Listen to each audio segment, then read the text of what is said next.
right, here we go. You We're going live. right into that one. Yeah, but you didn't have to say it out loud. Holy cow, everybody.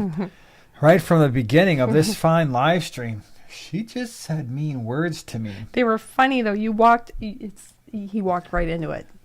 I don't know about that. I was sitting down, so I'm not exactly sure that's actually a thing. Hello. Hello. Hello. What's that from? So anyway, thanks for being here. Glad you're here. It is, of course, Wednesday night. It's been 2 weeks, and I'd say we're glad we're back. Heck yeah, we are. Yep. This time last week, where were we? We were in Arkansas on our way to Aquashella. It's crazy. Have you ever gone on like a vacation and you realize after you've been back, like, holy cow, look at that Seinfeld, people coming up, hello. Good job. So even nice I couldn't place it. Yep, wow. Steal and whip. It's always crazy when you come back from a trip and you realize, wow, 1 week ago today we were leaving for the trip and we've already been back for a couple of days. That's weird. It felt a little weird to me today. So glad to be back because I don't like missing live streams. Do you? No, it's no fun at all. It's not on our list of favorite things to do. So we're here. You're here. Thank you for being here. So today we are going to be talking a little bit about the catastrophe. Oh, yeah. Or the near catastrophe that happened this weekend, because that could have been really, really bad. And we'll tell that story a little while later. And we're going to talk a little bit about Aquashella, a little bit what is coming up in November for Daytona. And of course, a whole mess load of your questions, because that's why, in fact, we are here, is to answer the mess load of questions, because we like that. That's fun. And hopefully you find it fun too.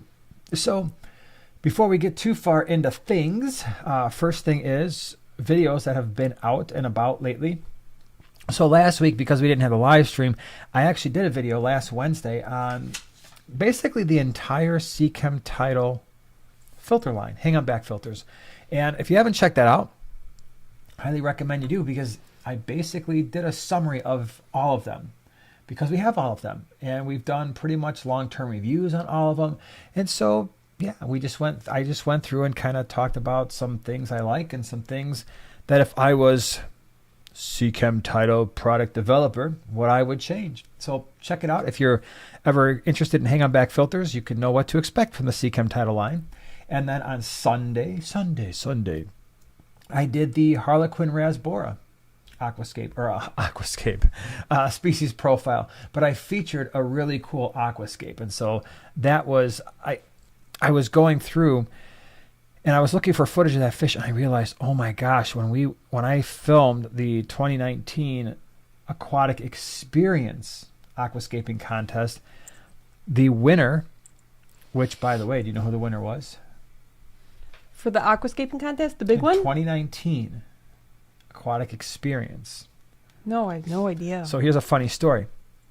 I was talking with Jeff Miyake, and I was like, hey, do you remember 2019? You remember who won? He's like, yeah, that was me, my group. So I'm like, well, shocking. You're going to see your tank again on Sunday. So cool. That was pretty cool. And then today, what was your video?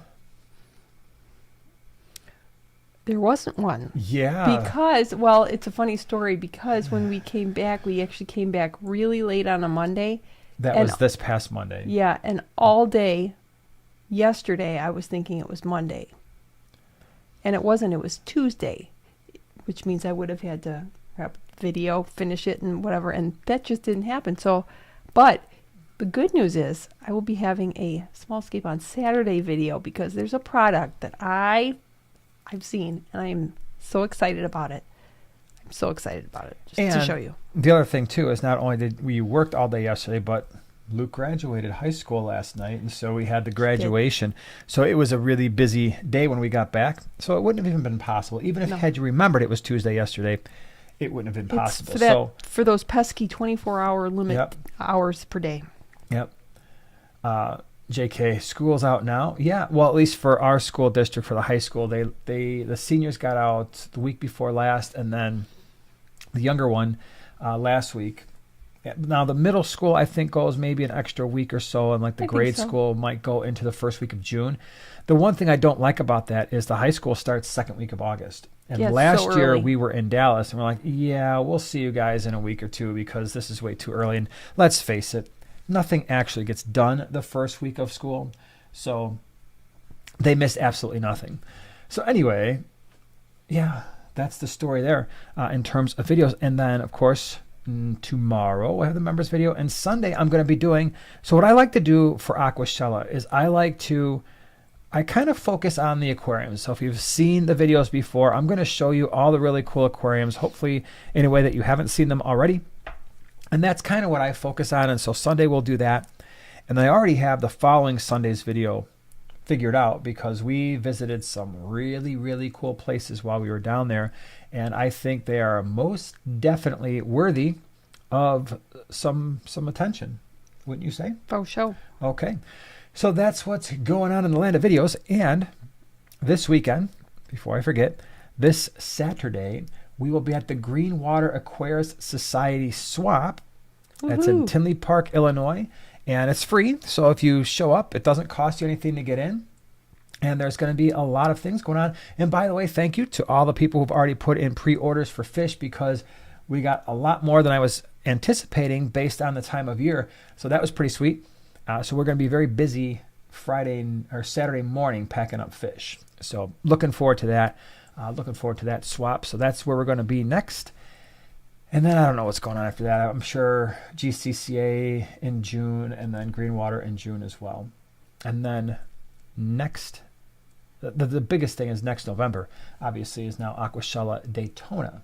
New Which is coming location. up. Yep, new location. Fun. So we're definitely looking forward to that. Duke says, Joanna, what are you currently working on? Surviving. That's funny.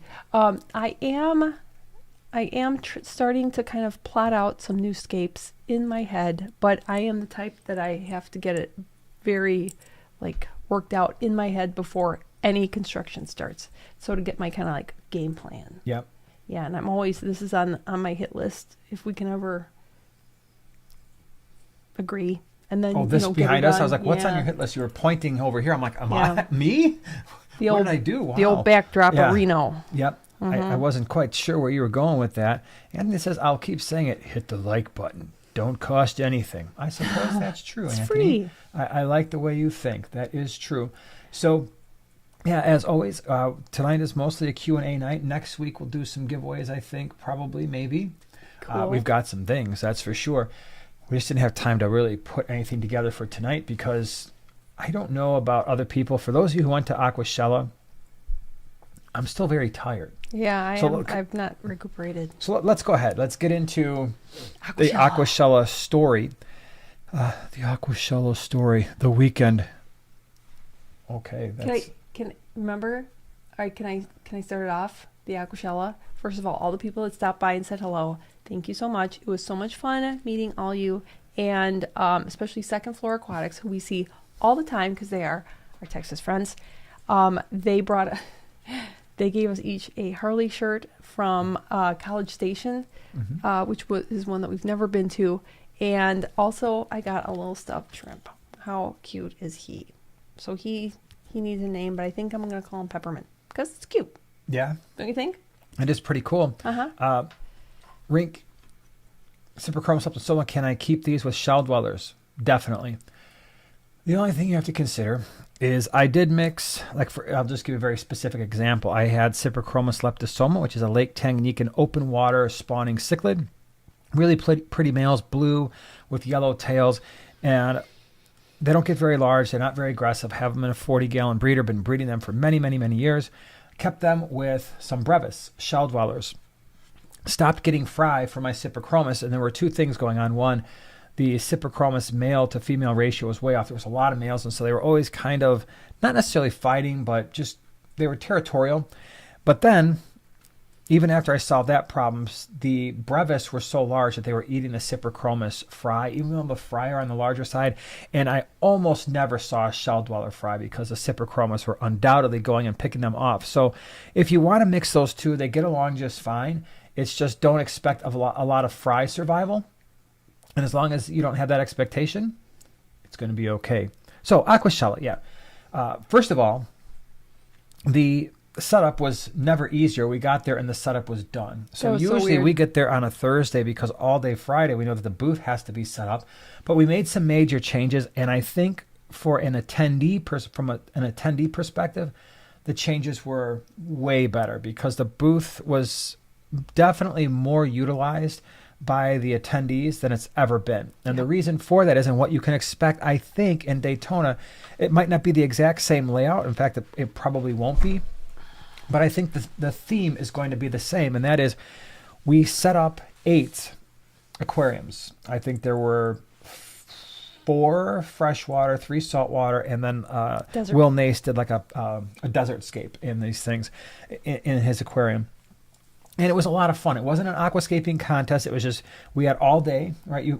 I say we, but it was really you, had all day to kind of set the thing up, and it made it relaxing. It allowed everybody just to kind of do what they wanted to do. They gave us plenty of rocks and wood. We had all kinds of plants, and we were able to get the fish in beforehand. And so that was pretty cool. And so if you're planning to attend Daytona, I think that is something that we want to continue. So like if you've been to Aquashella before and you remember like the live stream stage and all that stuff, it wasn't 100% the way we wanted it. So we scrapped it. We got rid of it. And then we still had the people, right? You and me and KG Tropicals and everybody else, Carrie and Chattanooga Ed and James and all Genzo was there, and lots of different people were there kind of hanging out. So that was nice. So what that meant is we basically spent, I didn't think it was going to take this. I did not think it was going to take you as long as it did to aquascape that tank. It was basically the size, they were all the size of a 40-gallon breeder. Really cool tank because they were kind of like the tanks back here where they were an all-in-one where the filtration was in the back. So that was kind of nice. It was very clean and seamless. But it basically took us the entire night, or entire day, I would say, right? It did. Well, Lisa and I we weren't rushing, and we were the only ones scaping at that point. So we had kind of our pick, what we wanted to, although there weren't that many tanks and there was lots of stuff, so it's not like we used it all up, but we kind of got to relax as opposed to everybody scaping their tank at the same time, and there's like a stopwatch. It's really stressful, but yeah, I mean, we could just like take our time. And scaping, you don't want to rush. I agree with you. I think that aquascapers should have more than enough time as opposed to not enough time or feeling rushed. Because if the goal is to really make something awesome, why make time a limiting factor, right? And I think even for the major aquascaping competition, I think they've got a lot of time. But if they needed the entire day, or if they could start on Friday, I would give it to them, because why not just make the best possible thing you can? So there was that. Saturday was awesome. And so for those of you who showed up, Saturday is always a busier day. So again, if you're ever going to an Aquashella and you are someone who doesn't like the big, craziness going on. Shoulder to shoulder. Yeah. Then Saturday is probably the day where it's going to be a little bit busier. And thank you once again to all the people who bought all the shirts and everything. And holy cow, that was cool. We were having a little competition as to like which ones would be the most popular, and it wound up being like almost, was it pretty much the top 3 were so close it wasn't even worth. Pretty much. Yeah. Or top 4 even. So that was pretty crazy. So yeah, we did the VIP thing on Friday. The VIP thing was a little bit different because it was actually at a pet store, a fish store. So, and it was off campus, if you will. And so there was that. Now, should I tell a story? Oh boy, yeah. Go ahead. Okay. So the reason why I said that Aquashella was almost a disaster, Saturday was great. It ran perfectly fine. Now, the one thing that does wind up happening is we got there Thursday evening. We have kind of like this little crew that likes to, me and John from KG Tropicals and a few other people, James and Ed, and a few other people who like to show up. Carrie was there, Science Gal. And we like to just, after the thing is over, or like on Thursday night, just whenever we meet up, we like to just kind of hang out. We'll find a place, hang out, talk. And we generally do that until midnight, 1 o'clock in the morning, and then we're kind of up early just doing the stuff for the day. And we did that Thursday night. Friday night, we did it again, and so we had to get up kind of early because Saturday is Aquashella. Then Saturday night, we did it again, and when you're like 3 nights into this, like none of us are, we don't drink or anything like that. We just hang out and talk. That's what we do. But the lack of sleep I think, is what gets to people after a while. The lack of sleep and also being extremely busy Friday, Saturday, and Sunday, right, was, it kind of combines into this thing where it's like, wow, by Sunday afternoon, your mind is mostly just a bag of mashed potatoes. At least mine usually is by Sunday afternoon. So the nice thing was on Sunday, normally we have to break the booth down. So we've got all, the live stage equipment and all the banners and all that stuff have to come down. We got to kind of find a place for that. But because it was just the aquariums, which got raffled off, and there was only one banner, no live stream stage, that was kind of nice. But what we did have was we had the totes for the leftover shirts that had to get packed up in the car for the ride home. And so there were 2 big boxes, and John, because KG Tropicals, he's not going to let people just, struggle and carry stuff out to the car. He's like, oh, no, I'm helping. I'm going to help. I'm like, well, all right, thank you. So I put the one big box on the other big box, and then we carried the big boxes to the car, and it was really late. Put all this, late in terms of, like, hitting the road. Friday. And I knew that Joanna and I had a 5-ish hour drive from the end of Aquashella on Sunday. So it was about 5 or 5:30 by the time we got out of there. And we were driving into Oklahoma. So the place where we were staying was about a 5.5 hour drive. So we pack up the car, we head out.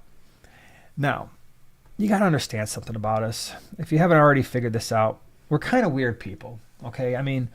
It's just who we are. And so as long as you're okay with that, we're okay with it too. If you're weird, we're okay. We're okay with that because we're weird. One of the weird things that we like to do when we're on vacation, it's not a vacation unless we go to Cracker Barrel. That's number one. What else? I don't know what else. What else? Well, don't look at me every like vacation. Oh, Harley. Yeah, we got to go to a bunch of Harley stores. And so, on the Between way down, those 2. we stopped at 5 or 6. And on the way back up home, we stopped at another 2. Because we got to get the little collector coins, and we got 7 of them. And so I was pretty happy. Mm-hmm. All right. So we're driving home. This is where the story actually starts to apply. So we're driving, and we see a Cracker Barrel. And we're like, sweet, a Cracker Barrel. Yeah. We got to go have dinner. We get this, we do the thing. We order our food. We just start eating, and John's calling me. I'm like, why would he be calling me now? He's, that's weird. And just something about it was like, I better answer this. So we're in the middle of our meal. I'm like, hey, what's up, man? He's like, do you have your camera? The minute he said that, nope. My stomach just sank. Now, you have to remember, we had already been driving. I probably should have mentioned this. We had been driving like an hour and 15 minutes north from Dallas already. And I'm like, why? Well, John Oliver, who is an amazing human being, found a camera bag at Aquashella and a tripod. He's like, he just sent me a picture. He's like, is it like a grayish green camera bag? I'm like... Yep. Oh, no. He's like, does the tripod have like some red outlining? I'm like, all right, we're headed back. He said, no, I could ship it to you. He's always really nice. And and I'm like, I all my stuff is on there. Everything is on there. The camera itself is worth a lot of money, right? So it's got the Sony. It's a it's a 4K camera. It's got all the lenses and everything. So I'm like, dude, I'm gonna turn around. I'm going back. So now it was like, what was it? Probably 7 o'clock at night. Yeah, it was after 7. It was after 7. Mm-hmm. I got to turn around from where we were at the barrel, go all the way back to the market hall place in Dallas, which was an hour and 15, maybe hour and a half away, back the opposite direction. Go all the way out there. And John Oliver, if you're watching, again, thank you. He basically saved... the day, the week, not the year. He saved like at least the everything, like a month, because had it been somebody else, maybe they would have been like, wow, this is going to pay, I can sell this thing and I can make a whole lot of money. Thankfully, thank God, John Oliver found this stuff, because he is one of the most honest, upright people I know. And he not only found it, but then took the time to try to figure out whose it was, how to get a hold of people. And that is so awesome. So he got a hold of John. John got a hold of me. I got a hold of John. John Hudson. KG John got a hold of John Oliver. We drove all the way back. Got there at probably after 8 o'clock, and there's John Oliver sitting by the dock with my bag and my tripod. He's like, here you go, man. That guy, I mean, first of all, he had a lot to do because he's actually part of the Aquashella team that breaks everything down. So he's got a whole lot to do. And so thankfully, he got all of that stuff, and we were able to get it back because, man, I'll tell you what, if we didn't have that, I don't have another real, like, good camera. We've got the little vlogging camera. The camera that we're using here is a Canon 80D, but it's strictly set up for live streams at this point. So it would have been an absolute mess. Not to mention I would have lost all the footage, not only for Aquashella, but for the other tours that we did, and a whole bunch of stuff that I have on like 3 different very large, well, I mean, they're little camera slot things, but there's a lot going on there. So yeah, he saved it, man. So when you see John Oliver, this is John Oliver's Guppies. J. Oliver. Yep. Make sure you say thank you to him because he really saved the day. And thanks to KG Tropicals, John, for figuring out who it was, because had I not gotten his call, we would have been all the way. I would have not known it. I would not have known I lost the bag until we got to the hotel in Oklahoma. You would have. So here's the fun part about all this. We go all the way back, and then we got to drive all the way past the barrel again, and then to Oklahoma. I think we got in maybe around 1. Yeah. Yeah, that was pretty brutal. It was supposed to be like, oh, we'll get in at 10. Yeah, we'll get some sleep after. Remember, I just had 3 straight nights of basically 4 hours of sleep. And now I added a 4th night to that, about 4 or 5 hours of sleep. So Lucas says, I bought guppies from J. Oliver, quality fish if anyone is looking. That's awesome. Yeah, he's got a very good reputation for that. So that was a near disaster, and it was avoided because we've got some really cool people at Aquashella. We do. I mean, the whole group is awesome. James and John Oliver and KG Tropicals and Carrie and Lisa and Ed and all the people that do so much every time. So it was really, really cool. It was really cool. So that's one of my stories. And we got to see Emma. Oh, and by the way, Emma said that her black Corys made it. They're all good. Good, because Emma had a little disaster too. Exactly. So everything all worked out. I was so surprised with Emma because Emma had it's hard when you buy fish at Aquashella, just figure out, okay, how am I going to store them? How am I going to transport them? If you get them on a Saturday, sometimes you wait till Sunday before you go home. Maybe you've got a flight. And she had a thing go on, but she was so quick on her feet where I think a lot of people might have panicked. And while I'm sure she had some panic in her, I'm proud of you because you were able to get all that stuff taken care of, which is pretty cool. So, second floor, if I would have known you collect the coins, don't worry about the coins. The coins, we only do the coins when we've actually showed up at the Harley dealer because it's a way for us to track whether or not we've been there. And then I take the coin information and I put it in my spreadsheet. Remember when I told you we're a little nerdy? There you go. I have a spreadsheet of Harley dealers that we've visited based on the coins that we've collected so that I know which ones we have to go to the next time we're around a certain area. Yeah, it's that nerdy.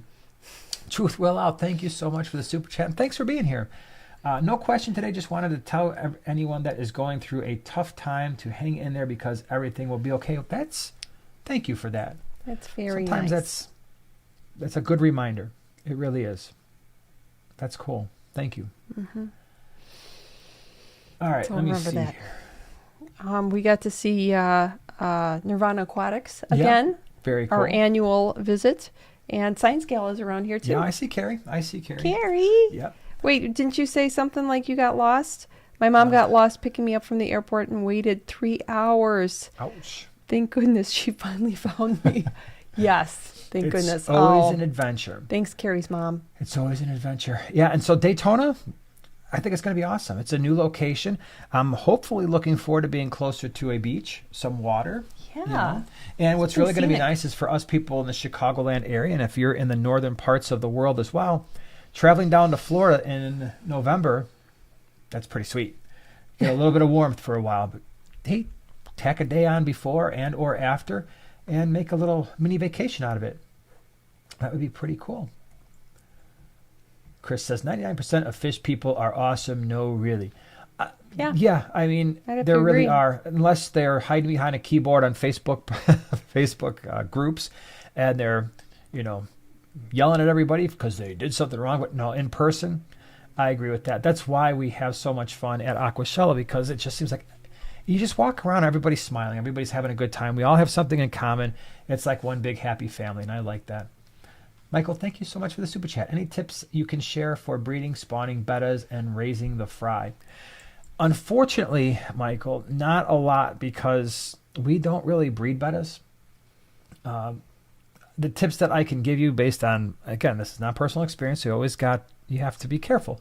But I have friends who breed lots of bettas, and generally what they do is they keep a male and a female together, and then as soon as the eggs are placed in the bubble nest, the female is removed, and so just the male guards the eggs, because if you leave the female in, he will most likely kill the female, because they get pretty aggressive towards other bettas when the eggs are out there. When they hatch, they're pretty small, so some like crushed fry food would be a really good idea, or then going to live baby brine. They will generally be able to stay in an aquarium together as long as you don't move them out. They'll usually tolerate one another pretty well for like growing out and stuff like that. A lot of people will start putting them in cups or whatever, separating them, containers, when they get to a certain size and getting ready to sell them. The other thing you have to consider too is they can have really large spawns. What was it? We were just at Steve's fish room, and we went to St. Louis, and he had, was it one spawn? All those bettas that he had in that tank. So if you go to Steve Coxon's fish room tour, you'll see a tank. It was about a 40-gallon breeder filled with bettas. So the big pretty thing is, if they do spawn, what are you going to do with them? Because you might get a lot of them, and not all of them are going to be super crazy awesome. That's the computer making that noise, and I can't. So Ding. Tell your friends there to stop texting you, because that's what's making that noise. Yell at them. I don't have any friends. I just have my sister. Well, tell her to stop it then. Let's see here. Cotton says, I really enjoyed meeting you and talking to you at Aquashella. Thank you. Enjoyed meeting you too. Again, that's the reason why we are there. And by the way, thanks everybody who came out to the talk. It was a new one. Yeah, I didn't hear it. I was working. Yeah, you never even really got to see it at all. So it was the top 10 fish keeping myths exposed. I will do that again in Florida if I am chosen to speak, and I never know, because there's been a couple times when they switch things up, and I like that. That's what should be happening. Is it's nice and it keeps it fresh when different people are doing presentations. So if I get an opportunity to speak, that will be what I do again, because I thought it was a good topic, and we'll see. So if not, it'll have to be maybe next year. Jennifer Anderson says, can't wait to meet you guys in Daytona. Have you been to the Harley shop in Savannah or World Golf Village? Savannah, I believe, yes. I think that was one we stopped at. Is it? But not one near Daytona, so that's going to be pretty cool. Lisa just texted me, and she said, but I'm your friend. Oh. That's so Isn't sweet. That nice? Yeah, you know what? That's really the only nice. friends that I actually have are fishy people. Yeah. It was great hanging all out with you John guys. and Lisa all weekend too. And Lisa, I didn't even bring, I got a little stuffed animal. It's a little stuffed, where is it? Stuffed Lisa? Stuffed Lisa. Oh, man. It's a axolotl. Yep. It's so cute, because here's the story. Okay, because Lisa did a tank, I did a tank. And then, you stock your tank. So we stocked ours, and then she stocked hers with a betta, of course. And she named her Carrie. Baby Carrie. Baby Carrie, after Carrie Science Gal Aquatics. So then Chattanooga Ed was going to get like stuffed axolotls, and some of them were like really stinking cute. And I said, oh, really? Or something. And he said, why, you want one? I'm like, well, only if it's like mint green. Okay. So he comes back, and he hands me a little baby mint green one. And I was like, I'm going to call her Stuffed Lisa. And I did. And that's the name. Sharpie says, have you ever been to the Harley Museum in Milwaukee? Oh, yes. Oh, that's yummy. A few times. Love it. I could spend all day there. Yep, and we have. And we have, yeah. Nirvana says, I was scaping during the talk and I missed it. Don't worry. I'll try to do it again. I forgive you for missing it. I mean, Joanna misses it, so. Papa says, how do you feel tanks that have faster fish like rainbows and tetras and slower fish like smaller cichlids and bottom dwellers. That combination can be fine because they're not inhabiting the same parts of the water column. And so like your bottom dwellers, your smaller cichlids and your cories and stuff like that, I don't think they get overly stressed by rainbow fish and some of the faster fish at the top. I don't think it really bothers them. Where you could run into problems with, and it's something we don't talk about enough, and maybe you've just spawned an idea in my brain about stocking options and fish that maybe don't go together well based on activity level. Because I made a mistake with the 150, and that mistake is well documented because I show the 150 in a lot of my fish room tours, especially back in 2019 and possibly a part of 2020. And that is in that 150, I had some tinfoil barbs and at least a ballast shark in the 150. But I also had in that tank a veil-tail angel and a couple severums, and that was a bad mix because the tinfoil barbs and the ballast sharks were very active, and the angelfish and the severums like to be more stationary. And I think those fish stressed out the other ones. I eventually did move the angelfish out of that tank and into a 125, and I eventually, unfortunately, lost the tinfoil barbs and the ballast sharks. But that combination was not great. So as long as they're not inhabiting the same areas, then it tends to work out a little bit better. Oh, and second floor said, sorry that we're so bummed to have missed your speech. We had to get Frog back to Houston and check her blood. So far, so good. Good to hear. Yay, that's their dog. Oh my gosh, they Yeah. brought their dog who was having some issues, and they wanted to make sure it's okay. And so, yay, so far, so good, which is great. Yep. Great to hear.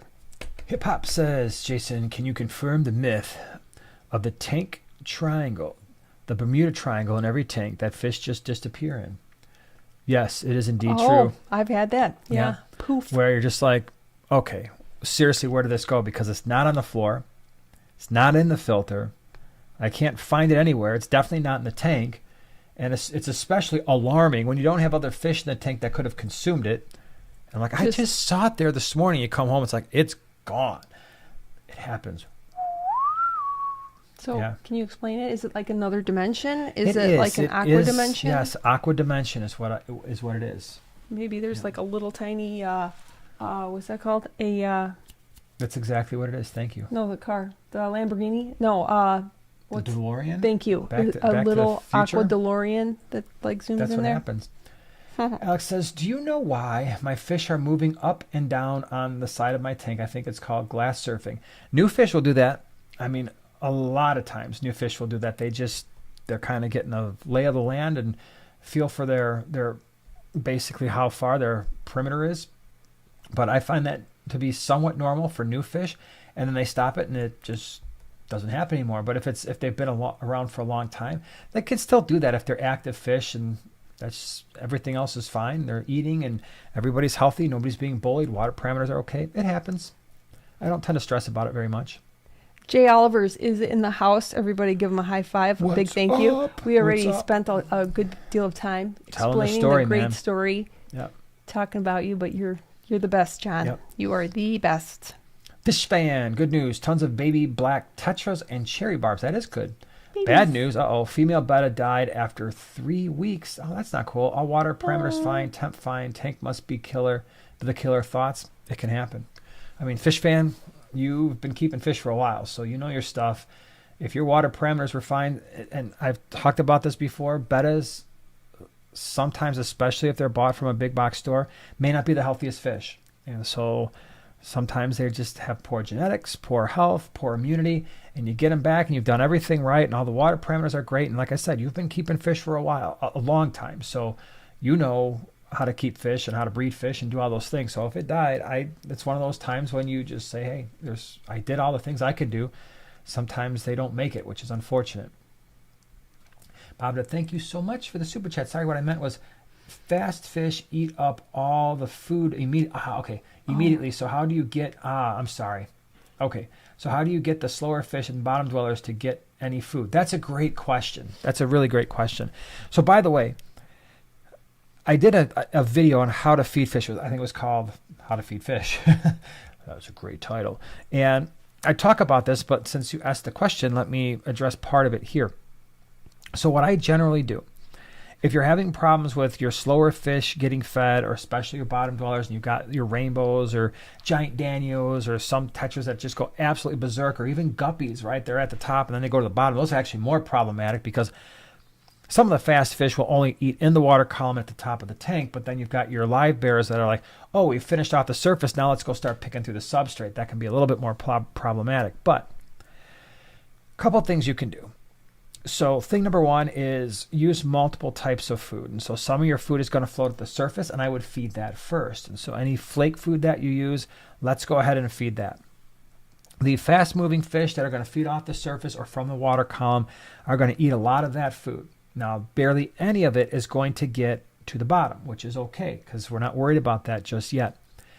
Then what we can do is we can feed a little bit more flake food. You're going to start to see those fish slow down a little bit, but that's when you throw in your micro pellets, right? So your 0.5 millimeter, your 1 millimeter pellets. Like for us, I'm thinking our North Fin food, so I might feed the North Fin community flake.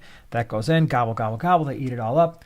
Okay, that's great. Come back a little while later, give them some more. They're still eating, but they're not eating nearly as aggressively. But right at that time, I'm throwing in my North Fin community or cichlid micro pellets, the 0.5 mil or the 1 millimeter. Those are sinking to the bottom because the fish are getting full. Plus, they've got all the stuff at the top, and they're not going to go to the bottom for all that. Now, my cory cats are getting fed. My bristlenose plecos are getting fed. My smaller cichlids at the bottom are picking off the bottom. So that tends to be happening. The other thing that you can do, a lot of your fast-moving fish aren't necessarily going to want to expend a lot of time, especially if they're full, eating from larger pellets. And so I found our cory cats really like those kelp wafers. And I'll throw them at the bottom. It's crazy. They'll make like the spinning little, if you ever want to see a cory tornado, feed them some kelp wafers. And they'll do this little spinning cory tornado where they all just kind of nibble, but they all also start to go in a circle. It's the cutest little thing ever. Their little butts are wiggling all around. And so they'll eat that. But they form such a pile on that thing that the other faster moving fish often can't get to it anyway. So that's how I deal with that. Hopefully that helps a little bit. Oink. For being a member the last 20 months. I just got 12 baby caudopunks. That's Neolamprologus caudopunctatus. It's a Lake Tanganyika rock dwelling cichlid that doesn't get a whole lot larger than shell dwellers. Really pretty silver, blue eyes, and then they have kind of like yellow edges to their tails. All right, so you got 12 of them at an auction. $5? Are you for serious? $5? Wow. That's crazy pricing. Do you think they'll be okay as mid-water tank mates with 12 Julie Brichardi in a biotope tank plus multis? Probably. What's don't leave it on the super thing, but what is the size of the tank? Because the Brichardi sometimes when they start breeding, they can be somewhat problematic in guarding their fry, but most likely they're going to be okay, especially if you've got a larger tank, 3 foot or even larger, most likely they'll be able to find some space. And especially if you've got a decent amount of rock work and shells and all that stuff for your multis, I think you'll be okay. That's a good mix. Question from, let's see, Lane. If my eyes are not good. Lane White. Consulting chat for ideas for tank mates for my school of Danios. It's in a 45-gallon long, heavily planted tank. That's interesting. So you got a school of Danios in a 45 long. That's cool. Of course, you've got all the bottom dwellers, your cory cats of all different kinds. So there's a ton of options there. You could do smaller loaches, your tiger loaches, coolie loaches would also be cool. Dwarf chain loaches would work out just fine in a tank that size. You can get a big group of dwarf chain loaches because they stay really tiny and they eat snails, which a lot of people like for the planted tanks. Let's see. I really like the hatchet fish, either the marble or the silver in a planted tank like that. That would be pretty cool. If you're looking for other fast-moving fish, things like dwarf neon rainbow. Tank at Art of Aquaria. Remember, it was a tank that had 3 different ones? That's and I true. just thought it was really cool. Yep, that is cool. That is cool, Stu. So let's see. What else would I do? Centerpiece fish, you got to stay away from anything with long fins, so no veil-tail angels. Guppies would probably be a bad idea. But some of the smaller cichlids would work. So your Apistogramma, all your rams, Crebensis, Curviceps, keyhole cichlids, Nanochromis, Nanoluteus. Yeah. Nothing else is coming to mind. And then maybe with a Danios, you could possibly start experimenting with gouramis, like the pearl gouramis. You can do multiple pearl gouramis, multiple honey gouramis, or pretty. a single gourami of either dwarf, blue, opaline, or gold. So yeah, you got some options there. That's a cool tank. Desert Fish, thank you so much. Desert Fish. It's like, bam, here we go. Thank you for that. 10 memberships. Went to Hip Hop and Emma and Anthony and Sharkfin and Silver Creek and Brett and Delta and Legion and Adam and Wonka Vision. Wow. Thank you so much for doing that. That's so nice. That's really awesome. Really appreciate it. I hope you all find it worthwhile. That's so cool. Dan says, any cichlids suitable for the 45-gallon Pentagon tank outside of dwarf cichlids? 45 gallons. So yeah, I like where you're thinking with that, because what you're probably thinking is, hey, there's not a lot of bottom area for the cichlids to hang out. And so I would mostly stick with your smaller cichlids. So it depends on which way you want to go with it. Most likely, because you said, you didn't say planted. I was just assuming it was planted. But even still, most African cichlids probably aren't going to work that well in a 45-gallon hex. But as a community, all those ones I just mentioned, so your pistos, your rams, your nanochromis, nanoluteus, Cryptoheros nanoluteus, although they will sometimes eat plants, Curviceps keyhole cichlids, those kind of smaller cichlids, yeah, those are going to be the best for that particular type of tank. Are you wondering what that noise is? Yeah. Oh, I bet it's the dogs. What are they doing, though? That's a great question. Anybody hear that ticking noise? It's either that or our youngest son doing something strange. You want to get up and check it out, don't you? Yeah, I'll send Eli a message. Okay, we'll send the youngest one a message, who's supposed to be downstairs doing tanks. We'll see. We'll see exactly what's happening. Christine, thank you so much for the super chat. I didn't see a question, but if you have one, Joanna will look for it. Don't have to leave another super chat or anything, but really appreciate you being here. Thank you. Exo says, hey, just making it in. Love Pearl Gouramis. I only have one with a 15 cardinal touches. That's a cool mix. I really like, so people ask me all the time about gouramis. I really like the pearl gouramis and the honey gouramis because you can keep multiples together so often. And we have the 55 gallon. When I did the species profile on the pearl gourami, I think we had at the time 15 pearl gouramis in that tank. And I think there's still like 12 of them in there, but they're just really peaceful. They hang out. They're not chasing each other around. So that's pretty awesome. Nirvana, thank you so much for becoming a prime time or primate prime time partner. Yes, you are all of those things. Yay! When you guys join the club. Thank you so much. It says, what kind of dogs do you have? Stupid ones. No, I'm kidding. They're special. I mean, I guess I'm not really kidding. Yeah, they're special. We have an American Bulldog, Rocky. He is 6 years old. And he's actually a really good dog. When he was a puppy, he was in a juvenile. He was really crazy. Oh my gosh, he was. Last couple of years especially, he's just one of the most well-behaved dogs, other than every dog has a quirk, right? Our dog, and he doesn't do this to me because he knows I don't like it, but everybody else who walks in the door, he will find a shoe, he will pick up the shoe, he will bring it to you. It's he a doesn't gift. chew it, he doesn't destroy it, he never has. He just brings it to you. I don't like that because I'm like, you don't pick up shoes. So when I come in on the floor, he's smarter. He picks up a Kong and brings that to me, and then everything is okay. But for everybody else, it's the same thing. He picks up the shoe, or I'll tell him drop it, and he doesn't. He spits it out. And then what he'll do is, if I'm missing a shoe, it's usually under his head because he will take my shoe, put it down, and he uses it as a pillow. Almost every single time I leave a shoe out. So the other dog that we have was sold to us as an American Bulldog. She was the runt. Her name is Goobs. Gracie Elizabeth, otherwise known as Gooby. We all call her Gooby. Don't know why. But she's on the smaller side. Luckily, we paid mutt pricing for this dog, or near mutt prices, because we're like, oh, these are American Bulldogs. English Bulldogs. I'm like, okay, whatever. We just liked her. She was small, really cool, like that silver cute. color.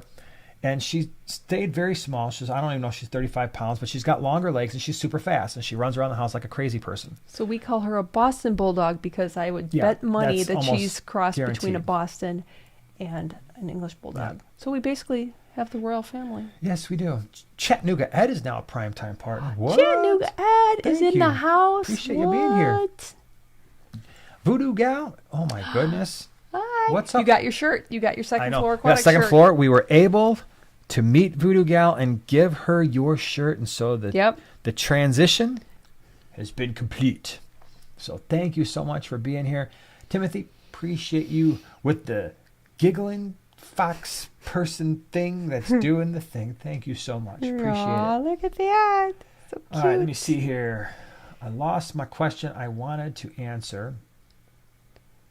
And Nirvana says, bull breeds in general can be really hit or miss on the brain cell count. Oh, yes. That's for sure. I think we just had 2 misses, just straight up. Yeah, because sometimes there's just not a lot going on upstairs, but they make up with the Yeah, Rocky, our sweetness. American Bulldog, basically just looks off into space like there's nothing going on between those ears of his. That's okay. Legion says, big fan of the 125 Lake Tanganyika tank. I want to set up a Lake Tanganyika tank with lots of different behaviors and colors in a 65-gallon. How would you stock it? 65 gallons, so I'm assuming it's a 65-gallon breeder? Or is that a 60 breeder? No, I can't remember my tanks anymore. Holy cow. All right, well, let's just say it's a 4-foot tank. So, however tall, whatever. But we're going to say it's a 4-foot tank. What I would do, I mean, you could do some shell dwellers. The multis and the similis are the easiest and least aggressive. Brevis aren't too bad. So I would pick one of those 3 if you want to do some shell dwellers. They kind of stay nearish the bottom. Put some shells in there. Also put a lot of rock work in there as well. And then I'm a big fan of the Julidochromis ornatus because they get about that big and they've got the yellow and black. So you're going to get some nice color there. Cyprichromis leptosoma, we already mentioned them. You get the blue with the yellow tails, and they're going to be mid-water swimmers. I might, at the start, stay away from the Burchardi because they breed like crazy, and sometimes that creates a little bit of aggression issues. Not always, but it can. The Lelupi are orange, and they're also rock dwellers. Those are really pretty. That'll offer some color. So you got the blue with the Cyprichromis, orange or yellow with the Lelupi, depending on the strain that you choose. Yellow and black with the ornatus. And then you got all the iridescents with the shell dwellers. Is there anything else that you would do? A shark? I have one. Calvus. So That would some be type cool. of Calvus. That will be a really interesting shape. Yes. They're cool looking. I've always liked them. They're predatory, but they're not very aggressive towards one another or other fish. So do it. It would be awesome. I promise. All right, let me see here. By the way, just a reminder, if you do have a question, put the @Primetime Aquatics somewhere in there. It highlights it for us, and that way we know you're asking a question. Makes it easier for us to find, and so we're not skipping things, because we don't like to do that if we don't have to. Yeah.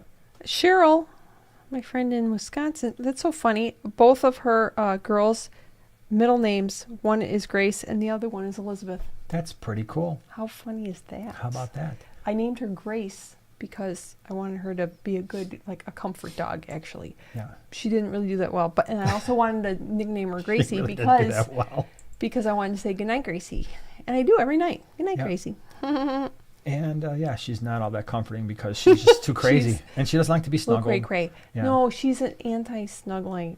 Yeah. She's like, get off of me, you weirdo. Basically like, ugh, Emma what are you says, doing? Can't wait to wear my Anubia shirt to work. Yay! Nice. Rock on, Really Emma. styling. Rock on. Chattanooga says, our pets love our shoes because they have our scent all over them. Yeah, then they put their scent all over our shoes. And like, slobber. yeah. Don't forget Why about does my the slobber. shoes stink? Mouse Man. Let's see here. 1 month newly into the hobby. Well, welcome to the hobby. As an ambassador of the hobby, welcome to fish keeping. What is your preferred method of acclimating Neocaridina shrimp, originally in different parameters than yours, in breathable bags and ordinary plastic bags? Well, the breathable bags, and I don't ever use breathable bags, and I was always under the impression that you can't float them at all, otherwise you would have an oxygen deficiency. But I was talking to Robert Flip Aquatics, and that's how he ships a lot of his stuff. He said, oh yeah, you can float those things for just enough to get them up to temperature. Neocaridina tend to have a wider range of water parameters that are acceptable than like the Caridina shrimp, which like that lower pH. The Neocaridina, we keep all of ours at like a pH of 8 to 8.2, GH and KH of around 10 degrees. And so it is hard water, and it's got a high pH.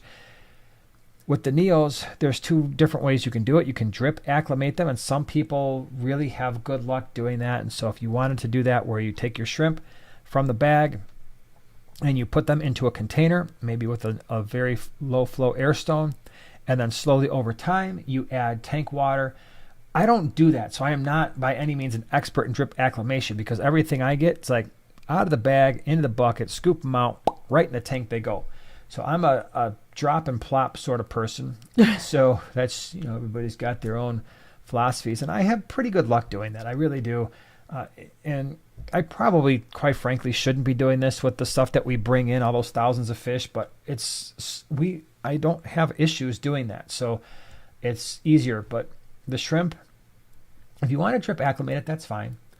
I don't have a video on it because, like I said, I never do it. But if you go on the World Wide Web on YouTube and say how to drip acclimate shrimp, I'm pretty sure Flip Aquatics has at least one video that shows how to do that. Let's see. Terry says, can a dark substrate cause a crebensis to darken? Most definitely. Substrate plays a big role in a lot of fish color, and not especially with certain South and Central American cichlids. They will show dramatically different color at times depending on the substrate. But even some of your normal community fish, like your standard community fish, they will also tend to show different colors depending on the substrate color and the background color. And in fact, when people ask me about why does my fish not look like a certain color, I will always start with not nutrition. Everybody's like, oh, well, you got to feed them beta carotene. You got to feed them high quality foods. And that's true. You should be doing that, feeding them high quality foods, of course. But that is not the most impactful thing, in my opinion, when it comes to fish color. It is almost always the substrate and the background color, provided that the fish is healthy and eating well. So it can make a big, big difference. Even like our Geophagus. I love Geophagus on a dark background. If you really want to see them in all their glory with all that spangling and color, black substrate, black background, they look insane. You put them on a white substrate with a light background, and they really wash out. Have you answered the silver hatchet question yet? I have not answered the silver hatchet question yet. Alrighty then. From M&C Aquatics, hello. Can silver hatchets be kept with angels? I haven't seen anyone doing it. Tank is a 40 long. Sure. Yeah. I've done that multiple times. Now it's been years, but they never interacted with one another. I mean, silver hatchets are right at the surface all the time. Angelfish will swim everywhere. There's no conflict in terms. I mean, I've never found them to be fin nippy or anything like that. They are definitely jumpers, so you want to have a tight fitting lid for your hatchet fish, but that would be a combo that I would have no issues trying myself. Just one more fish. Thank you for the super chat. Hello, hello. Hello, hello to you. I'm able to get a fish from you guys, and I'll be traveling down to Daytona for Aquashella. So right now, the only way that we sell fish is through our local swaps. We don't ship fish. I always tell people, if you want fish shipped, go to Flip Aquatics. They are a channel sponsor. One of the reasons why we have that partnership is because they do a great job, and I don't have to worry about a bunch of people come back and be like, oh my gosh, that's the worst company ever, because that would ruin our credibility. So Flip Aquatics, I let them ship the fish, and then I deal with the Chicagoland area, and people can pre-order fish, and then they pick them up at the swaps, and that's basically how we roll with that. We don't travel with fish because, just like I explained with this Aquashella ordeal, we left the house at 5 a.m. on Wednesday, stopped off at a hotel in Arkansas Wednesday night, drove all day Thursday, made 1 million stops between the time we left Thursday till the time we actually got to the venue Thursday night. And then Friday we were there setting up. So if it's just not going to happen. We don't have the time or anything to bag up fish or transport fish on the way there. It would be far too problematic. So that's the way we sell our fish. Vibes, thank you so much for the super chat. Great hanging out with y'all over the weekend. Well, thank you. Vibes. It was great. Glad you were there hanging out with us too. Yeah. So he's got the cool stickers. Yes, cool he does. Stickers. Yeah, Vibes was there. He was one of the crew. Definitely. Glad you were there. Ashton says, setting up a 29 gallon, but want to add nano fish. Rock on. Sweet. Thinking CpDs. Yes. Chilies. Yeah. Small and easy live bearer, and maybe something else. Suggestions on other fish or number per type of fish. So 29 gallon gives you a lot of space for nano fish. It really does. You've got that 29 gallon tank set up, and I remember we were talking in one of the members' videos about, again, stocking levels and how there were a lot of fish in there, but they were all very tiny. So, yep. My goodness, what would you do what were the two for sure? CpDs and chilies. So you got Red represented nicely. I'd go with at least 12 of each, right? Mm-hmm. I mean, that's a good starting point. I mean, and it just depends on what else you want to add. So you said small live bearers. You got your endlers, the Fleur-de-lis killifish are two really good options. Not a live bearer, but a similar behavior, and that is the rice fish, which offer a lot of color and some decent amount of activity. So we have the Madakas back in here. We've got some orange ones down in our fish room as well that are going to wind up in this tank at some point in the near future. That would be pretty cool. What else? Honey gouramis are about the only suitable larger, it's like centerpiece fish, because your miras, is it miras or chilies, are extremely tiny. So even dwarf gouramis would probably find them tasty. So now, if you have the CpDs, I've always thought it would be very interesting to keep both the CpDs and the emerald dwarf rasboras together, because they're similar coloring kind of, but different patterns. I think they're complementary. Yeah, and see, that's exactly why I don't keep them together, because I feel like if you've got one, you've got another one that's very similar, but like you said, different patterns. One is blue with white spots-ish and some red. The other one's blue, and it's got kind of like the alternating pattern, the vertical bars. So ember tetras would be also cool with something like that. So you get some orange, you get the red with the reddish purple with the chilies, and then you're going to have the blue with the galaxies. Throw in a couple yellow honey gouramis. And it's a party. Some pygmy cory cats or habrosus. Keep it small, right? Small cories. Small piles. Habrosus are very small, and pygmy cories are very small. And either some endlers. Endlers would be the easiest to find. They offer a lot of color. That's how I would roll with that. Word. Our aquatic universe. Thank you so much for the super chat. Hello. So, hope all is well. Just tuning in. For any reason, have you felt you needed to use RODI water for your freshwater tanks? That's a great question. We have an RODI unit here. When we have used it in the past, all the fish that you see in our fish room, in our videos, the things that we've done species profiles on, all do just fine in our water parameters. Again, 10 degrees GHKH, pH of around 8 to 8.2.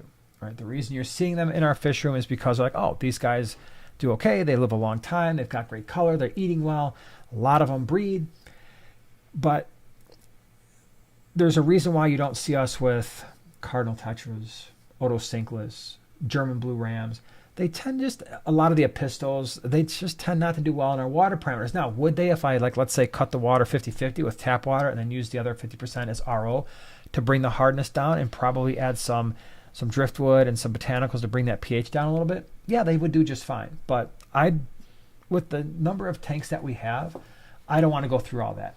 So I just like to keep things simple, because I know with how busy I am, and plus I'm not the one doing the water changes, the boys are, and then I have to be like, okay, this tank gets a 50-50 split when you change the water between RO and tap, and they've got to go figure out how to use the RO system, which is not even currently hooked up.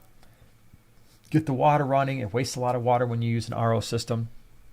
So I haven't needed the RODI because I'm not keeping fish that really need that softer water, nor am I trying to breed fish that are from those softer water areas. I'm content with fish that, like, hey, okay, they live just fine in our water parameters, but they're not going to have fry surviving in our water parameters. That's okay, because I'm not trying to breed most of those types of fish anyway. But a lot of people use RODI units. They have very good reasons for it. For instance, if you're on a well and you've got ridiculously hard water, makes some sense, because if you run that stuff through a water softener, that introduces all kinds of other problems. And so some people will be like, okay, you know what? I will do a 50% or 75% RO to 50 to 25% tap water, bring the hardness down, hopefully stabilize that pH in the low 7s, and that works. But there's very legitimate and very good reasons for using RODI. I believe Melanie, when we were there, doesn't she use RO water? Yeah. And her stuff is outstanding. So, yeah, that's kind of how I go with it. Drew01 says, I had a sparkling gourami as a subtle centerpiece in a nano tank with SB Rasbora's most beautiful tank I've ever had.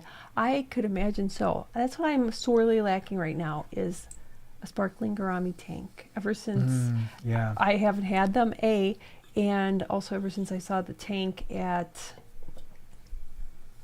Zuze. Yeah.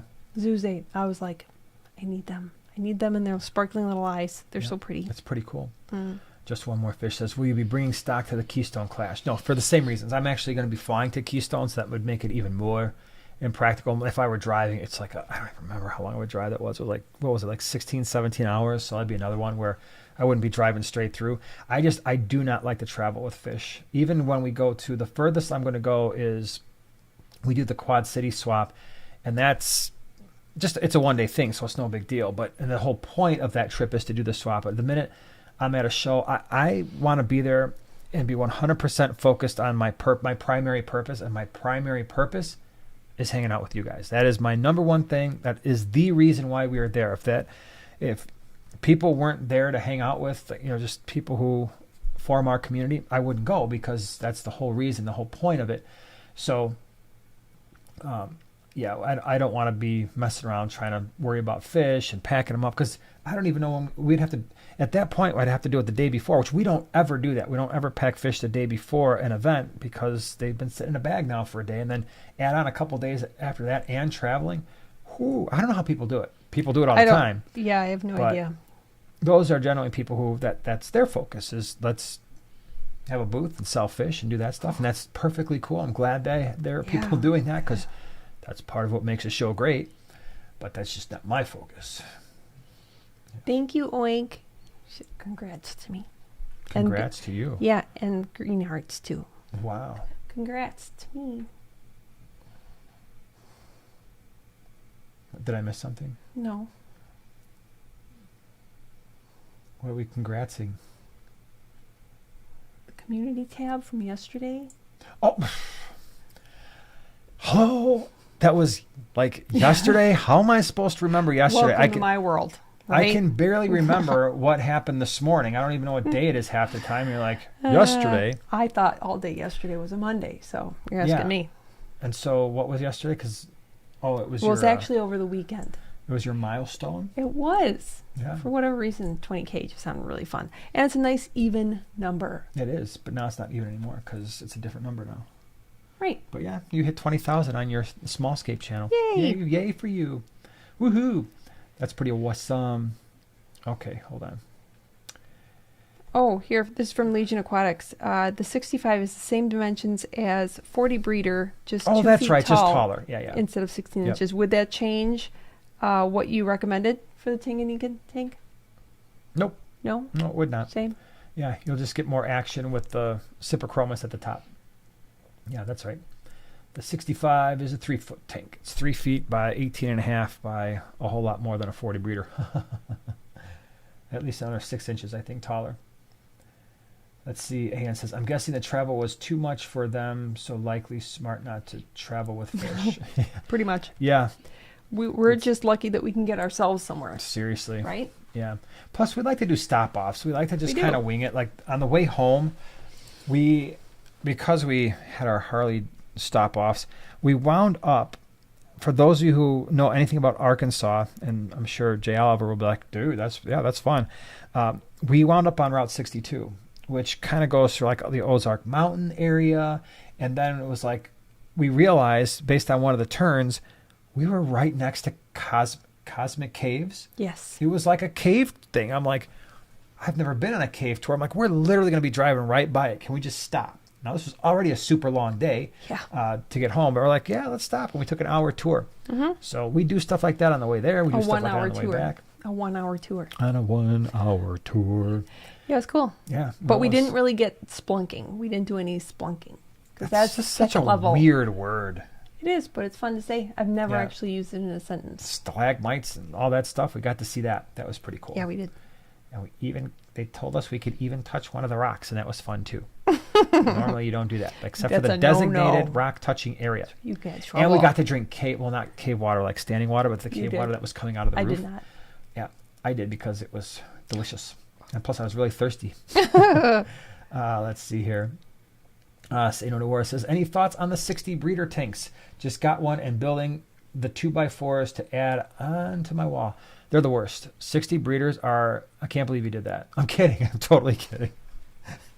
Your tank that was a horrible decision. No, it's awesome. I don't have any right now because the 60 breeders, we had finished building the fish room a long time ago, years ago, and the 60 breeders have just been out in the last year or so. I like them because it would be pretty cool to me. The 60 breeder, where the benefit is one, it's a little bit shorter, so obviously it's going to be easier to work on than a 75 gallon. And then for those of you who like to double stack tanks, it's easier to double stack the 60s, again, without having to get up on ladders and do all that stuff, or having a tank sit on the floor. So that all makes it a little bit easier. So, but you're getting the same 4-foot length, you're getting the same 18.5 inches wide, but like I said, that shorter, it's got to be 16 inches tall, I think, somewhere around there. Don't quote me on it because I never had one, but I would imagine it's about that. So really good dimensions. Oh my gosh, Desert Fish is on a roll. Thank you so much. 5 more memberships. What? To Mike and Rocky and Michelle and AN. That's so nice. Thank you for doing that. Really appreciate it. Rink says he's actually slept in a cave, which is what you would want to do, which is I literally both of you can said have that it. while we were taking the tour, because No. they do the part where they turn off all the lights and it is pitch black, and the only Not thing cool. you hear Drip, is drip, water running. drip, drip. And it is so relaxing, and the cave is nice and cool. They say it's always, Scary. no matter what's happening outside, Scary. the cave is always 63 degrees at that particular place. Year round. And I was just thinking, I'm like, I don't want to sleep on the ground in the cave, but if you gave me like a nice hammock, Oh, turn off the lights, I'm out. I am out like a light. I will sleep there until my body just can't handle the darkness anymore. oh no, you. Yeah. Nope. Our Aquatic Universe, thank you so much for becoming a prime timer, primate, prime time partner. Appreciate it. Glad you're here. Yeah. Let's see. I've never had a problem with algae, but brown algae seems to be becoming a problem. What's the best way to stop it and get rid of it? So there's the multi-pronged approach. Lights, light intensity, light duration. So making sure your lights aren't too strong for the plants if you've got plants that you have. Duration, making sure they're not on too long. We keep ours on around 2.5 hours in the morning, 6.5 hours at night for a total of 9 hours. Most of our lights are not on 100% intensity. So if we have adjustable lights like the Hygers, the Night Crews, the Fluvols, we turn them down a couple clicks just because the low light plants like the Anubias or even like Crips and Jungle Bell, they don't need like crazy bright lights, and we're not running CO2 anyway. So there's that. Making sure your nitrates are not creeping up much beyond 20 to 25 parts per million at any time during the week, so that you're judging your water changes based on that. That helps. And then some type of fish or organism that will eat that algae, which are your bristlenose plecos, your mystery snails, your otocinclus are all good. Again, the decision is going to be based on what other types of fish are you keeping, what size tank do you have. Bristlenose, at least a 20-gallon. We keep them with everything from South and Central American cichlids to African cichlids to community fish. Otos, if you got really small tanks or smaller tanks with just community fish. Mystery snail is just about any tank, bigger than maybe like a 2.5 gallon or larger. You can throw a bunch of them in there. Neorites would do the same thing. So that's our multifaceted approach to controlling algae of all kinds. So how come I forget who posed the question, but why did they have so much luggage for only a 3-hour tour? Why did they even have luggage? That, I have no idea. I think I saw like 2 episodes of that entire movie or show or whatever it was. I actually didn't watch it, but it was a lot of luggage. Sometimes you just got to be prepared. I guess. I will say that you're a light traveler, and that's a good thing. Like, you can be gone for a whole week and be like, here's my tiny little bag. And I'm kind of the same way. Pretty much. Yep. Legion says Jason's going to become one of those cavers who squeeze into those 5-inch wide caves. No. Oh. No. This cave was big. It was wide open because I've never been trapped in a small area, but I know if I was, I would freak out. Ditto. That I know.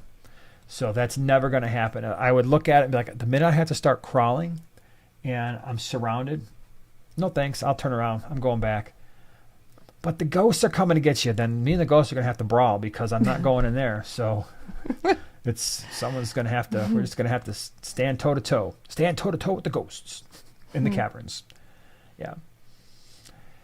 Go Brickley, have a 20-gallon that I will be putting a pair of German blue rams in. What would go good for a cleanup crew? It kind of sort of depends on whether or not you want to breed the German blue rams. because I like in a 20-gallon, I like the bristlenose pleco, but if you're trying to breed the German blue rams, there's a chance the plecos would eat the eggs. And so that's something to consider. If there's ways to get around that, even with that combination though, if you leave a small light on in a room, I don't like to leave the light on in the tank, but I mean just like a night light so that the German blue rams, if they have eggs, they can see the bristlenose coming from a mile away. You could do possibly otosinkless, depending on, and if you're keeping German blue rams, chances are your water is neutral or less and soft, so otos would work out fantastic in that particular situation as well. So, Gabrielle, thank you so much for the super chat. I'm currently breeding shrimp only in a 10-gallon tank, but I'm wondering what else I can breed in the tank that's somewhat shrimplet safe. It depends on how much work you want to put in, because I guess in theory you could probably breed some rasboras, miras, chilies, dwarf rasboras, CpDs, emerald. They're small. Generally, they're not going to eat shrimplets. I mean, the miras, dwarfs, and chilies are just too small to even eat the shrimplets. If a full-sized celestial pearl Danios / galaxy rasbora were to try to eat a shrimplet, it wouldn't put a dent in your population.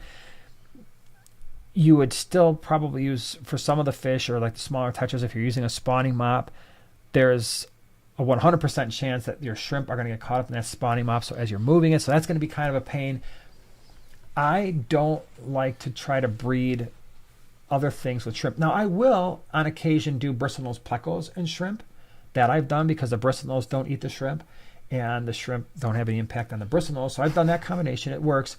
The only downside is once the bristlenose plecos start to really breed heavily in the tank, sometimes water quality can suffer a little bit, and that means your shrimp start to suffer a little bit as well. But I generally just like to breed the shrimp by themselves, especially if it's a 10-gallon tank, because bristlenose plecos you wouldn't be able to breed in a 10-gallon. You could, but they just get too big, and then once they have the fry, if they've got 30 or 40 fry, that tank is going to be absolutely overrun. It won't be able to handle that kind of a load with how heavily they eat. So I might just breed them on their own. Legion says, just ordered a Phoenix Stingray 2. Are you guys running any of them? Do you like them more than the normal Stingray? So yes, I did a video on the Phoenix Stingray 2 at least 2 or 3 years ago. Still have that particular light up and running on the same tank. Love it. It's been fantastic. It's brighter than the old Stingrays. The one thing I don't like about it is, and I don't know if they've changed it recently, the silver color. Minor annoyance, and for people who have like a tank canopy or just don't care, it's not a big deal. But for me, I prefer all of our fish tank equipment to blend. I don't want to see it, and so I prefer just to having all the fish tank equipment, heaters, filters, lights, all black. It is silver, not a deal breaker by any stretch of the imagination. I do like them better than the old ones though, because like I said, they're brighter and they seem to be a little bit more durable. The old Stingrays, we had the vast majority of our fish room, the tanks had the version 1s, and we had some of them go down probably a little bit faster than I would have liked, but we also have a lot of them that are still up and running and doing okay. So yeah, the new ones are better than the old ones, I think, for sure. Legion says, yeah, black looks better. Yeah, I agree. It's not a big deal, especially for a light. I mean, if it was something inside the tank, like when I did the Seachem title thing and I was talking about the blue knobs inside the tank on the filter, that I just really find annoying, but it's in the tank, so you see it more. Okay, let me see here. I saw something. PFA adopted a Betta from someone, and he came to me thin and I assume younger as he's smaller. Several days I've fed him 3 times instead of twice to try and gain weight. Is that okay? Any tips? You can do that. I mean, small meals though, right? Very small meals. You don't want to get to a point where all of a sudden your Betta goes from, oh, it was sick and skinny to, oh my gosh, I just overfed him and now he's bloated out, sort of thing. So have patience. As long as your Betta's eating, that's what you want. As long as he's active, that's a good thing. If you start seeing him get lethargic, he's sitting on the bottom of the tank, or he's just stuck in one corner and he's starting to get pale or bloated, then that could mean other issues. But as long as he's eating happy, healthy, just a little bit underfed, you don't have to rush it. You could twice a day would be fine too. Hi. Did you say lethargic? You said lethargic with a New York accent. There's only one Was way to that say just that me? word. Lethargic. You did that on purpose? Of course I did it on purpose. So it's from a movie? Who wants to hear, is your fish lethargic? That doesn't sound right. It doesn't even sound like the way the word should be pronounced. It's lethargic. All right? Man. Holy cow. Alrighty. Yeah, Whip, you heard it. That's right. That's how we say these things. Chattanooga Ez said that there's a cave in Tennessee that you can camp in, and there's trout. There's a river that goes through it. Now That's we're talking. cool. There were 2 lakes. So here's an interesting side note, because I was actually going somewhere with that whole Cosmic Caves thing. There's 2 lakes in that cave. And I asked the guy, and I'm like, is there any fish in there? No, there's no fish. The only living things that are actually in that cave, they said sometimes there's some blind salamanders, but very close to the entrance. And occasionally there is a little bit of algae growth, just because where they put the lights and there's water, you mix water and lights and you get algae. So those are the only things. But in the lake itself, it really got me. And what he said was, this is my drinking water source. So he's got a well, and that water eventually goes to some other groundwater thing, and he doesn't live that far from here. So he said that's our drinking water. So it got my science nerdery thinking. I'm like, I would love to do some microbial analysis, because there's got to be microbes in there somewhere, right? I mean, it's not a sterile environment.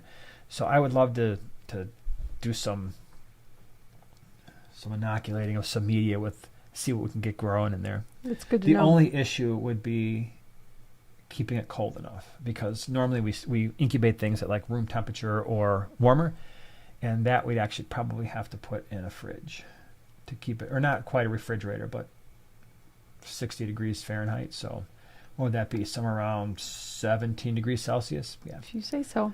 Desert Fish has been a member. This has got to be, you've got to be really close to being, you're one of the original crew at 30 months. Yeah. You have to be an original crew member. Heck yeah. Well, I've now designated you an original crew member. How about that? So, original crew member, you're an OCM. Now, one question, Mbuna, Haps, or Peacocks? You can only pick one. Oh, that's a great question. Mbuna. I love them. Here's why. A, you can keep Mbuna in smaller tanks than most Peacocks and Haps. B, overall, I prefer their color because it's more intense. Not necessarily more color variations, but definitely more intense. 3, males and females often both show great color, where with the Peacocks and Haps, the females are either tan or silver most of the time. You can generally manage aggression with Mbuna much easier than even all male peacock tanks. It's like not even close. I find the Mbuna just so much easier to work with. Number 9, I just like them better. I find their personality more engaging. They're a little bit crazier. So those are just some of the reasons why I personally prefer the Mbuna. Now, I know there's a lot of people out there like, man, you're crazy. The peacocks are way cooler looking. What about all the fin variations and all that stuff? I get it. Trust me, I get it. They're awesome too. I have them both. That's why I have them both. But you said I could only pick one. So I picked the Mbuna. You know who's here? Well, let me see. Whips World, Chattanooga Ed, Aaron, R Aquatic, Betta, Desert Fish, Mary. Okay, you want to? Very good. Thank yes. You. And there's many more. Hey, y'all. Faye of the Faye. Mike loves Life Aquatics, who got to meet at Aquashella, and I will have everybody know he's got the coolest logo, because I was like all over. I was like, oh my gosh, look at that logo. And then he gave me a sticker. So I still have to decide where to put the sticker. And I just remembered to subscribe. Well, how about that? Just now. Yes. So there you go. How about that? Well, thanks for sharing all that information. Mary want to know who'll be going to Aquashella. Yeah, who is going to Daytona, Aquashella? I am. All right. Mary says it's the 4th and the 5th, and that is true. Oh, wait. So, Hold on a second. He had a question. Where'd it go? Okay. Will I have issues having a stingray with a Lake Tanganyika fish set up in a 225 gallon? probably. I don't know. I have never kept stingrays in my life, but they get fairly sizable, even the smaller ones. I have no idea. I mean, would the Lake Tanganyika fish try to pick up the stingray? Would the stingray eat the lake? I am clueless when it comes to that. Boy, can you imagine though if it was one of those really cool stingrays like we saw in the the aquarium? other thing too is like bright. Stingrays like to burrow, so you'd have to keep a big part of your tank rock and shell free. Oh yeah, I right. suppose. And then so they can like zoom around. Lynn's another OCM. 32 months. Yeah, original crew member. We'll see you on Saturday. Yes, we will. Yeah. Looking forward to it. It's been a little while. Hey, so Lynn. see you at the Greenwater Aquarius Society swap in Tinley Park, Illinois. Begins at 10 a.m. free to all attendees. You just come in and you check out all the sweet deals. And there will be sweet deals on fish food, plants, rocks, wood, and other filters, goodies, and all kinds of things. It's just how it is there. Plus they have pop and chips. Pops and chips. All for free. It's for free. All for free. All for free. Legion, you can answer this one. Has anyone used black poster board for a background? I don't want to paint my tank and use window cling because my tank's already close to the wall. Yes, but if you're going to do that, I would counter with, yes, I can see where you would want to use poster board. That might be fun, especially if it's got the foam. It'll stand up. But if it gets wet, it's going to get kind of gunky. So I would counter with, you may want to consider foam. Just get black foam or whatever color foam, the sheets of foam, because then you can cut it to size, and just use like little clips or double-sided tape to hold it on, and you won't get all gross from getting water on it. Yeah, and I agree with that, because you did at one point, just for like quick backgrounds, you would just throw the paper and board back there, and then it would start to get gnarly, and then when you started switching to that foam, and the foam is really thin. And you didn't you do a video on the small scape about how with Hatchet and stuff? So yeah, it is a good option. It really is. It's pretty cool. Do you remove... that's a good one. Do you remove shrimp molts from your tanks? I don't. I just leave them in there because they eventually dissolve, so it's cool. And I just want to freak out the other shrimp. Because I'm sure because they have basically no brain, they molt, and the other shrimp are like, oh no. It's a ghost. Run, everybody. The ghost light. Yeah. No, I just leave it in there, let it dissolve, put some minerals back. That's how I roll with it. Looks weird, but whatever. True. Flood City says, any thoughts why my 1-year-old giant gourami would not want to eat and just lays at the bottom, used to always be on top if comes up for air when I walk to the tank? 1-year-old. So that's not very old, right? Giant gouramis can live a very, very long time, so it's coming to the top for air, not eating. So I wonder if there's some type of an intestinal thing going on. And short of doing a fecal smear, which I'm sure you don't want to do, and most people don't have the ability to do that, which is perfectly fine. My go-tos for any suspected internal parasites that might be impacting diet is Expel P and Paracleanse. And there's now Expel F, I believe, as well. But the Expel P and Paracleanse is a combination of metronidazole and levamisole. I really like that combo, and I do use them in combo. If the fish were eating, I would say try to go and get some medicated food. Sometimes they will put metronidazole-infused flakes or levamisole-infused flakes and pellets. That's always the best way. So if you ever suspect an internal parasite, that's the best way to deal with that because you're getting it directly into the digestive system. Short of that, the packets of Expel P and Paracleanse. Of course, if you've got a giant gourami that's a year old, you're dealing with a lot of volume, so it's not going to be a cheap fix, but that's what I do. Whip says I will probably be at Shell Daytona on Friday night, Saturday. Depends on my poor old pupper doggy. Aw, Whip is going to be hitting the Aquashella. What? Well, Whip used to hit the Aquashellas in Chicago. Well, Chicago, yeah. But now he's a traveling man. Traveling man, Whip man. Got to be a traveling man. Sweet. Mary says, I've seen videos mentioning to use wax paper for a background. Have you done wax paper? Yes. Yes, I have. Because it's a good frosted. You can. Yeah, I did that in the Aquatop challenge. Oh, that's right. You did do that. Yes, I did. I don't remember all the challenges you did. Cheap, really easy to stick on there, and it gives a nice little frosted look. Does it frosty? But does it stick, or do you have to? No, you have to use tape it. Tape or double-sided tape, or tape clips or double-sided tape. Yeah, well, if you want to do the you can have a tape line, or you can do the tape loop. Where you make tape into a loop, which is kind of or double-sided tape. You had to explain that, huh? Yeah, because you had the problem, like tape or double-sided tape because they're two different things, and also give you 3 different options. I just realized. Taping options. I just looked at the monitor. Look how burnt I got today because I went out on the motorcycle, and Oh yeah, I you didn't look use really sunscreen. burnt. You're Yeah, not look at that me. burnt. Well, I'm looking there, and I I'm don't know looking what's there. going on with this thing. I think I've You got the still red haven't jack. fixed it. Well, at least the green is showing. I was trying to mess with it like 3 minutes before the stream. I think At least we have green. maybe what I did, everybody, is I turned up the red a little bit, and then I just didn't totally fix it. So, yep, it looks worse than it really is. Ian White says, willing to trade authentic New York pizza or bagels for CpDs. That's funny. Nice. Hey, but we did on the way back. We were going through St. Louis, and we got pizza. St. Louis And style it pizza, said but it wasn't St. St. Louis Louis style. Was it actually Yes, in it was. Illinois though? We were in Illinois. Yeah, but it was St. Louis style. Yeah, Does which- anybody know what St. Louis style pizza is? I now know. No Unless it offense, was a but lie. I'm used to Chicago pizza. I I mean, know thin you are. crust Chicago pizza, and that is by far, Yours is too for goopy. me, my preferred pizza method. But St. Louis style it's like a very thin, what they call like a cracker-like crust, which it is, and usually not any yeast is involved And I with mean, it. it's a thin, It is thin. thin. It's like, where's the crust? How's this pizza even staying? And but it's the a different cheese kind was- of cheese. Yeah, It's a different kind of cheese. It almost seemed almost like a cream cheese melted in there. yeah. A pecker. Oh my gosh! pecorino. Was it Emos? It was. Isn't that where it was? What? Emos? That's where we went. No, you know that was that? a different one.